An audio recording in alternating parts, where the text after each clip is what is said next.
Okay, good morning everyone. May buntag sa tanan. So before I start again, I would like to thank ang atoang amahan diri sa atoang simbahan, si Pastor Blair Juarez and of course si Pastora Che for giving me the privilege to speak here in front again to share the word of God, So kaning higayon kuan gini siya kanang dili siya basta-basta, unlike other chances nga magstorya ka, mga conferences, mga meetings and all, kani kay pulong mungod sa Ginoo atong storyahan, so bugat gini siya, and it's really an honor to be used by the Lord as His mouthpiece this morning. So amen. So ready na ba ta nga maminaw sa pulong sa Ginoo? Amen, We have to open our minds and hearts sa tuang pagahisgutan karong buntaga. So anyway, short recap lang, last 2 Sundays, gwapo kaya to ang mga topics, di ba? Kisa ba na adiri straight 2 Sundays na? Kisa na adiri. Okay, ubay-ubay po atong palakpakan. So first 2 Sundays ago, nag-discuss ta na we were resolved, na we really have to change our destination sa atong kinabuhi, di ba? Kay temporary lang, our lives here on earth is just temporary. Maabot yun ang panahon that we really have to rest and go home to the Lord. In fact, medically, ang average lifespan is 70 years. And more than that, according sa Bible, kung naapatay kusog, And then after that, naagit tayo destination. It's either we go to heaven or we go to hell. Tinuod yun na siya. And we were able to decide nga gusto kita mo atog langit. Amen ba? Okay, sa gusto mo atog langit, taas ang kamot. Amen. Ang wala ni taas, asa mo tamo ato? Binoang lang. So gusto kita mo atog langit, di ba? Mao gyud atong desire. And because of that, we accepted the Lord Jesus Christ as our personal Lord and Savior. We accepted His salvation. Muna na atong destination. Na siyempre, nag-change naman atong destination. Na-discuss na to last Sunday. Di ba? Lahi naman atong destination. Langit naman. Di siyempre, nag-change po na atong direksyon. Padulong po tag langit, di ba? Example, mo ato kag Tagum. Di siyempre, ang imuhang destination Tagum, imong direksyon patog Tagum. Kung direksyon nimo patog Digos, adi jud ka mabutog Tagum, di ba? Hindi to man ka. So repentance, mutalikod ta sa tuang dating kinabuhi, Metanoia, transformation. We have to change our mind, our life, our lifestyle, and our ways. Baguhon nato, atong i-anchor atong pagtuo sa that Jesus Christ is the way, the truth, and the life. Kaya ito mo siyang gidawat as our Lord and Savior. Amen ba? This morning, natay problema gamay. Nga to ang isgutan karon, gidawat na ko si Lord as my Lord and Savior. Gusto na po ko mag-change akong direksyon. Na-resolve na sa una-una. Nasabtan ginako ang wali ni Pastor Blair o ni Pastor Bryle past 2 Sundays. Kanang asin na nag-gets sa ginako, di ba? Na di ba gwapo kay atong service, di ba, past 2 Sundays. Pero nganong lisod bang gihapon to change our destination and direction? Basig na atay problema. Or there has to be something wrong, di ba? Amen ba? Old habits go back, balik lang gihapon, sa puton ra gihapon, makahuna-huna gihapon di mao, makapamalikas lang gihapon, di ba? Ngano man yun, There's something wrong. And ingon pa ni Henry Nouwen. Si Henry Nouwen, he is a famous theologian. Theologian na siya. Ingon siya, the farthest distance is the mind from the heart.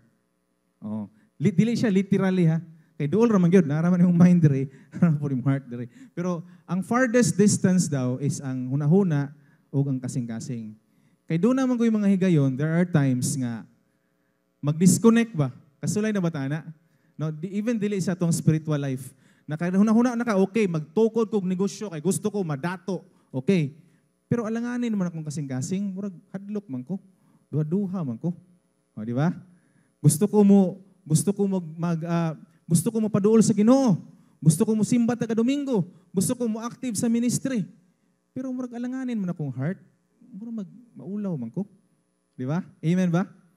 Na-disconnect usahay na i-disconnect ang ato ang mind and our hearts. And in fact, ingon sa Proverbs chapter 4 verse 10:23, guard your heart above all else, for it determines the course of your life.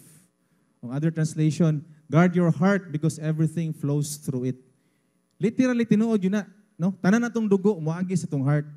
And that is the function of the heart, is to pump blood towards our body. So kana atong mga nahuna-hunaan, it will always pass through our heart. Tinuod yun na siya. That is why we really have to guard our heart. No? Kay, mura bito nakay gusto buhaton, pero wala imong kasing-kasing diha. Siguro mahimo nimo, pero di ba mediocre, di ba kanang dili kay nindot ang results ba? Murag taphaw lang, basta nahuman lang. Pero if you do your job, your task from your heart, di ba gwapo kay results, di ba? So ana ka importante ang ato ang heart, because its primary function gyud is to pump blood. In fact, kani atong heart, gamay medical background lang, this is a muscular organ. Gunita imong dire, gunita imong bicep. Sige, gunita na to. Kana, muscle na siya. Pika sa pod, gahe yung muscle na siya. Pero dili na siya the same muscle with the heart, kay skeletal muscle man, cardiac muscle man ang heart. Pero I'm just trying to say, nga ang heart is a muscular organ. Unya, sige na siya beat, walay relax ang heart. Unlike sa uban natong mga muscle nga mo relax, ang heart wala, sige na siya beat.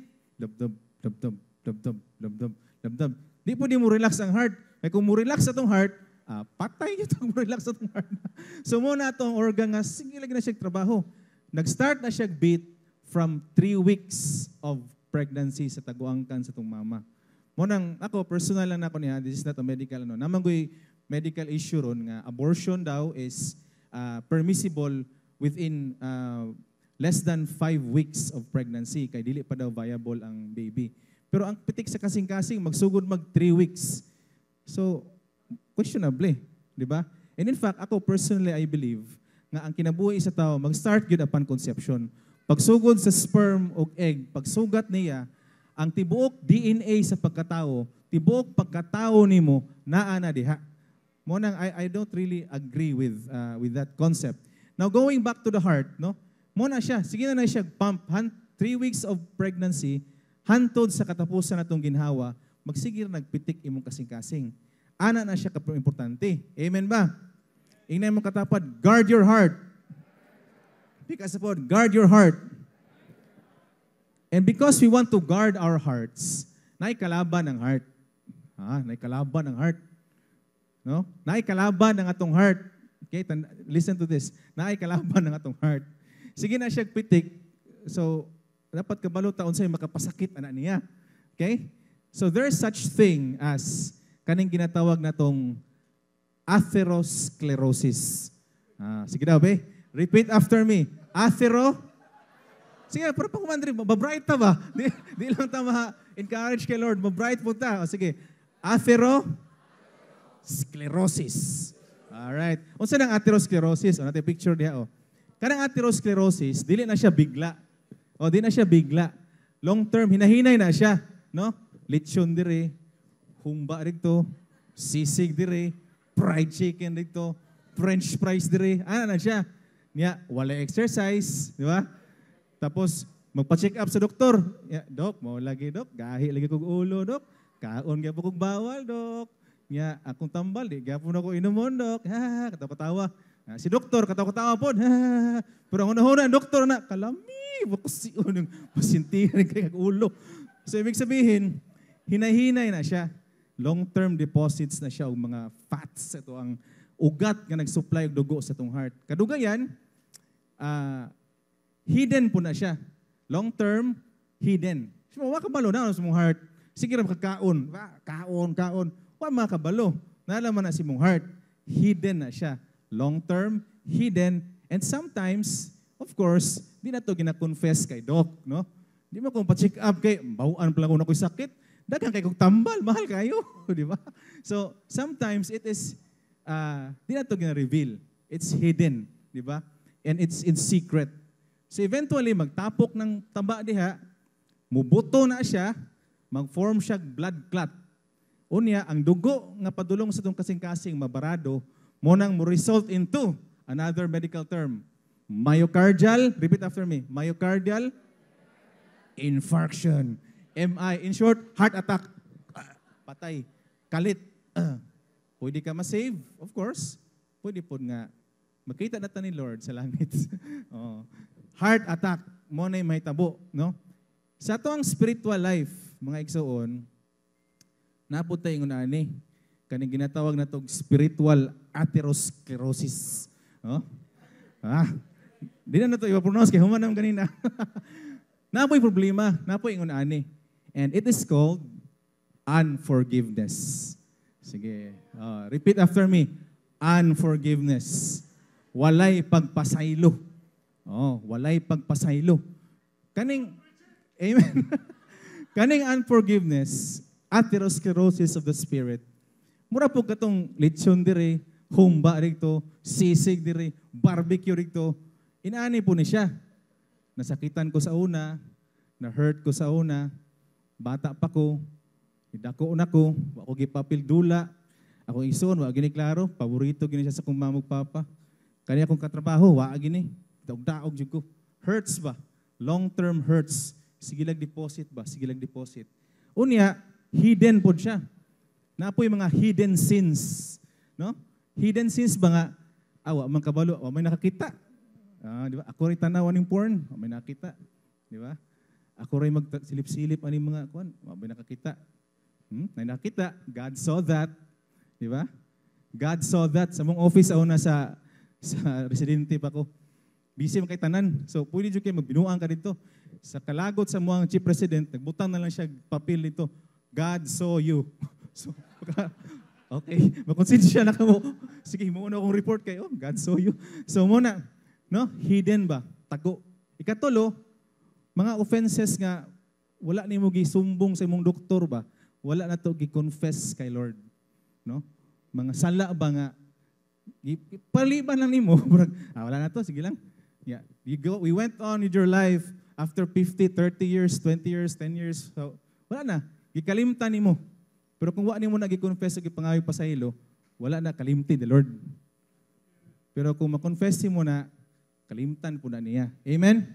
So, mo to, three things. Mura po atherosclerosis. Long-term, hidden sins, and offenses nga wala na confess kay Lord. And because of that, unforgiveness will result into three things.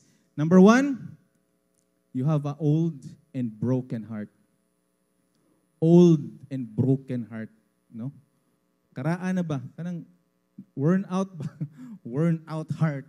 Muna yung resulta niya. Filled with hurts, no? Gikan pa sa itong ginikanan, atong mga igsoon, di man perfect atong pamilya, di ba?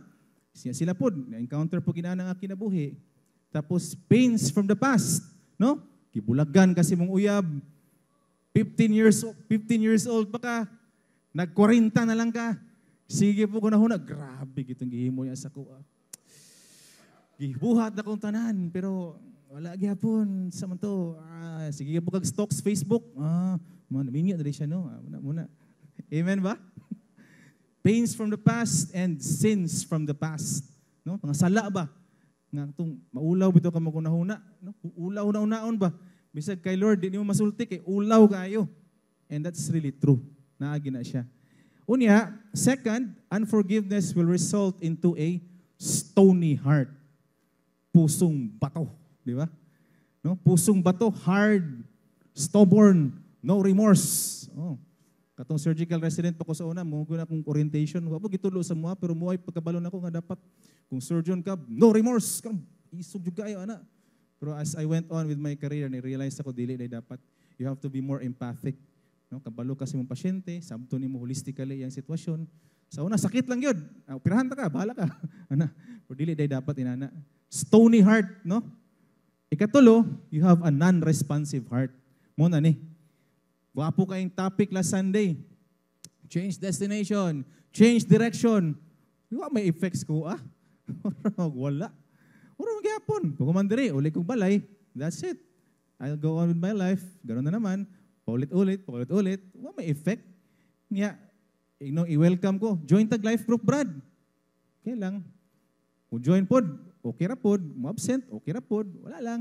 Di ba? Simba ta. Laag pa man mi, di ba? Walay response ba? Way paglambo, way movement ba? Stagnant.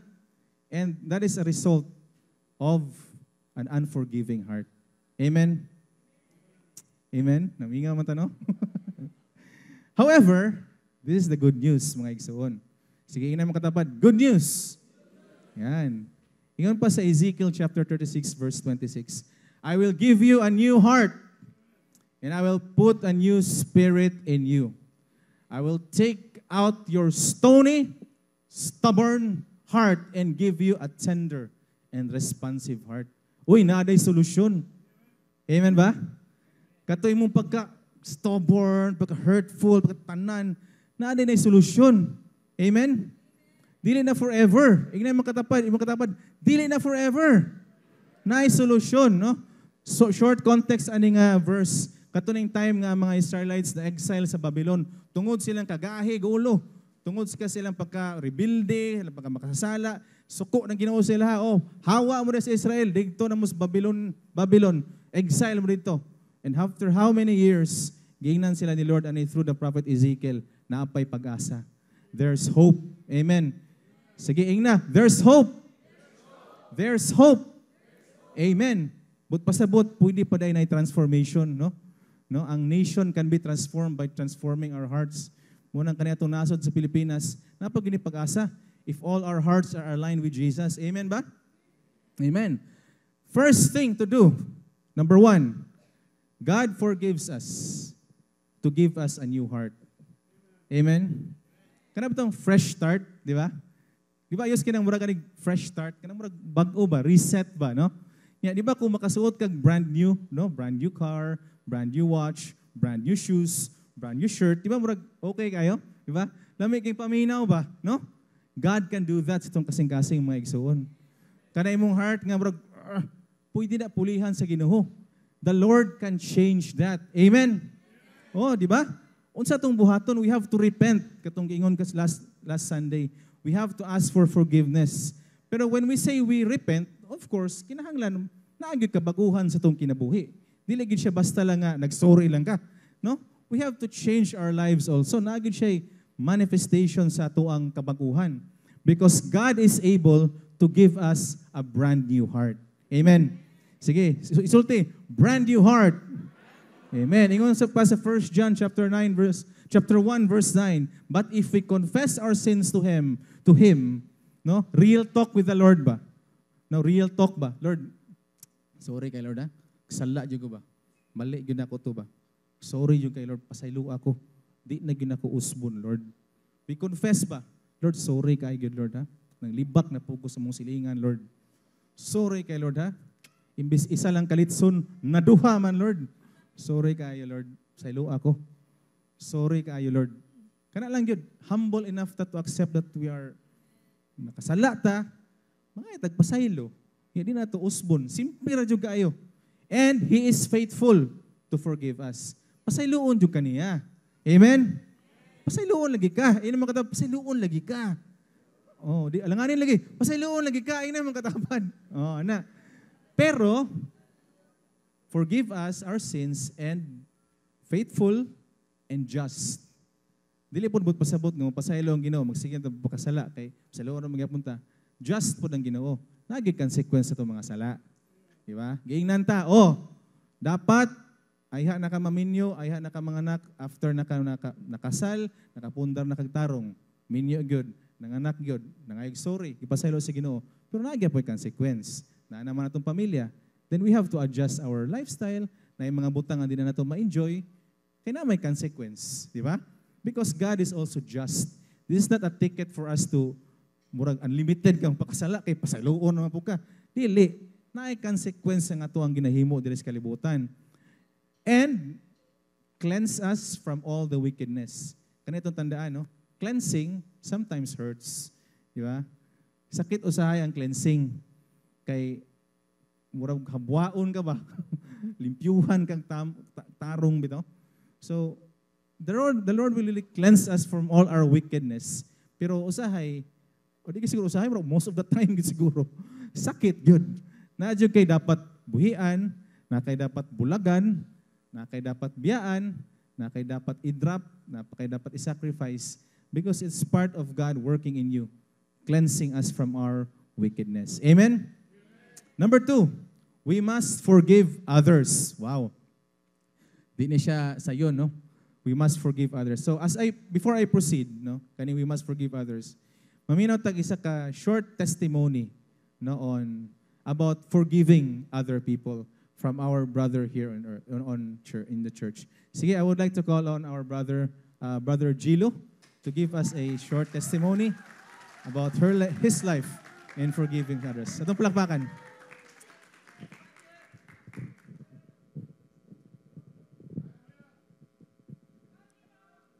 Good morning, everyone.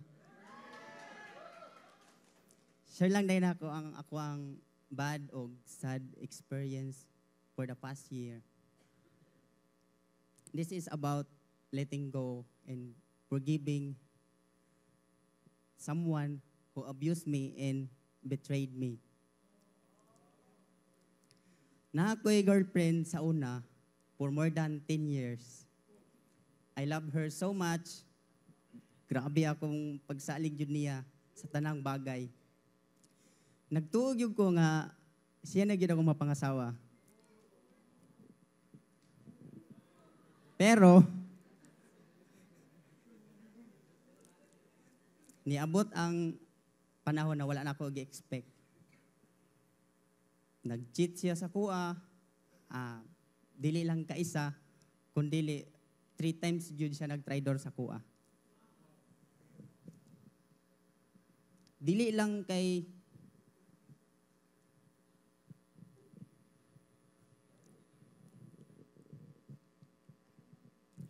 nasakitan jud ko sa iyang gibuhat. Grabe jud akong kasuko, kaaligot-got, ug kasakit.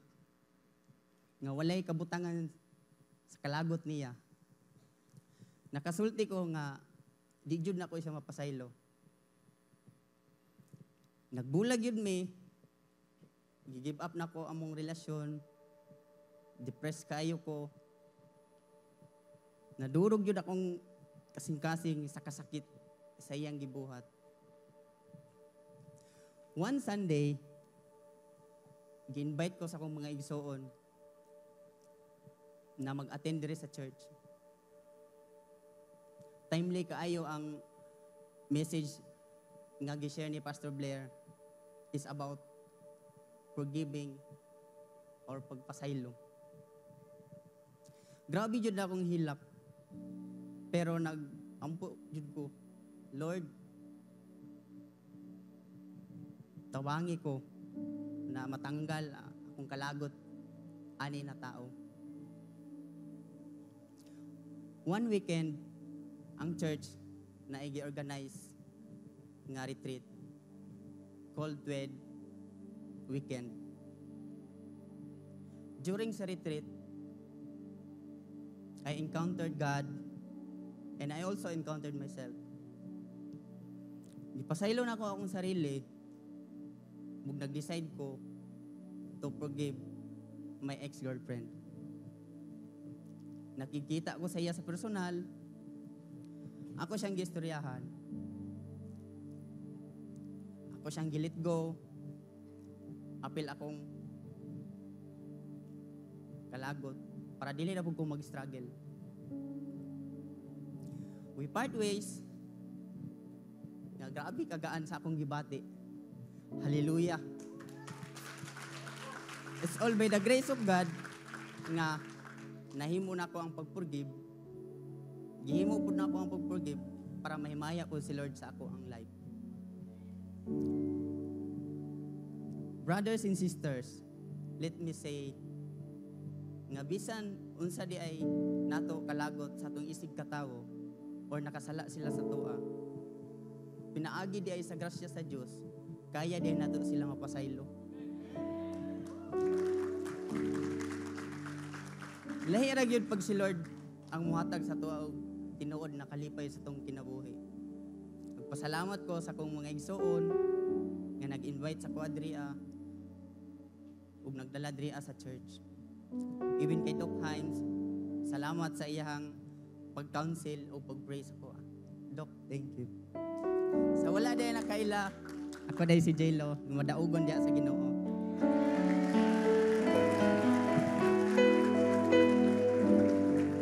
Amen. So, lalas palpakan itong Ginoo. So si Gilo, no, katong broken-hearted pa kaya na siya, nagkuha niya na online niya na nga kuhan, kanang life change. And look at him now, no, nag-share ng testimony sa tuwa. So we have to forgive others, no. Nga naman, because kanang atong mga sala, kanang mga nakasala sa tuwa, no, wala ra na sa atong sala nga nabuhat sa Ginoo. Munang ginaingon nga, nganong di man ta magpasaylo, magipasaylo ra man pud ta. Amen ba? No? Mabitaw na nga, although bugat yun, lisod yun na siya, but we really have no choice, no? If we want to move forward with our spiritual lives, no, katong ingon nato nga magbago ta sa atong destination, atong direction, dapat kabalo kita magpasaylo sa uban. We have to let go. Amen. O pareha ni Brother Gilo, let go, di ba? Ini mo katapad, let go. Let go and forgive. Number 3, we have to forgive yourself. Amen? Usahay man God, no, dili ta ka move forward sa itong kinabuhi, kanay ginatawag nga self-condemnation. Kumbaga, imuhan nang gi-declare ba, nana kay final judgment sa imong kagalingon nga inaani ra jud ko, no? Makasasala jud ko, addict jud ko, manyakis jud ko, inaana ba? Munang wala na pulos pa nga maningkamot ko para sa Ginoo. But that is not true. That is a lie. No, ingon pa sa Romans chapter 8 verse 1. So now there is no condemnation for those who belong to Christ. Amen ba? Amen. So ibig sabihin, naapagitay pag-asa. Naipag-asa ang igsuon. When you forgive yourself, mo na siya answer sa mahimong responsive ta sa call sa Ginoo sa itong kinabuhi. Di ba matingala ka? Basta kung saon, walay dating sa imuha. Pero the moment that when you forgive yourself, the voice of God will freely flow sa imong kinabuhi. His direction will flow. Kaya nawala naman ang condemnation mo sa imong self. Amen ba? And in conclusion, I would like to summarize. No? When we say forgiveness, tulo na siya. We have to ask forgiveness from the Lord because God forgives you to give you a new heart. Amen? Ikaduha, we have to forgive others so that the Lord can remove that stony heart sa itong kasing-kasing. And lastly, we have to forgive ourselves to receive a responsive heart. Amen ba? So karong buntaga, this morning, we would like to, natay buhaton nga call to action, no? A gesture ba? Sige, pwede na ito, masakan niya ito ang nindot kaayo nga illustration. Sige, hinay-hinay lang, kay basig ma-break ang atong heart. Alright, sige. Let us allow Jesus to transform our hearts completely, to give us a new heart, no? Siguro, no? Siguro na uban sa tuwa dire or kitang tanan siguro dire wa ko balo. Natay inani nga heart ba? Sa man nga heart? No, naay unforgiveness. No? Naay kay wa pa na pasaylo, wa po ka pangayog pasaylo or wa pa ka pasaylo sa Ginoo, no? Unforgiveness. Yeah, lisod kay pasayloon. Lisod kay pasayloon, Pastor Blair. Kay grabe man gito yung gihimo sa kuwaw eh. Di ba? 10 years ago, grabe man gito. Eh. Pero I tell you today, let go. Buhiin na. Release forgiveness. No? Katong tao nga nakapasakit si Muha. Una-una siya, pasayloan na. Sige na, pasayloon na ta ka. Pero it doesn't mean po nga, tungkol kay pasaylo na ni mo siya, mga ipag wisdom sa Ginoo nga how to go about it nga dili na po siya makapasakit sa imo ha. Di man pud pasabot nga magpadaog-daog lang po ta. Di man po na mo'y gusto sa Ginoo. Pero sa tuang sarili, we have to release forgiveness. Amen? So, gahe gini unforgiveness ng galon ba? Buhian and surrender it to the Lord in the foot of the cross. Siguro na yung mga kalagot, kapungot, no? Mga member sa KKK. No? Ano mga paligot-got ba, kalagot, kapungot, lagot, chuki ko to niya ba? Ko ganahin niya ba? Lagot chuk ko. Pasayloon na to. Let us let go. Palalo na to ang kaligot-got, kalagot, kapungot. Unsay buhaton? Butang na to sa foot of the cross of the Lord Jesus Christ. Pains from the past. Itong bata pa ta, no? Wala tayo perfecto ang ginikanan. Naagi tayo mga hurts gikan sa itong parents nga namana na to from their parents and their parents and their parents. Naagi na. Pains from the past. Atong mga igsoon, atong mga amigo, classmate, office mate, business partner sa una, ex-lovers. Buhiin na na. Hindi naman katapad, buhiin na na. Let go. Come on. No? Let go. Gahiyaoy. Lapakan to si Lord. Butang na to dire. Oh, the foot of the cross. And lastly, hurts. Hurt ba? Hurt kay ko ba? Sakit kayo. No, gisingkahan ko, ipakaulawan ko. Na-hurt ko. Na-misunderstood ko. Na-hurt ko. Atong tanggalon. And put it in the cross. And allow the Lord to give us a brand new heart. Amen ba? Oh? Brand new heart and a brand new start. Amen?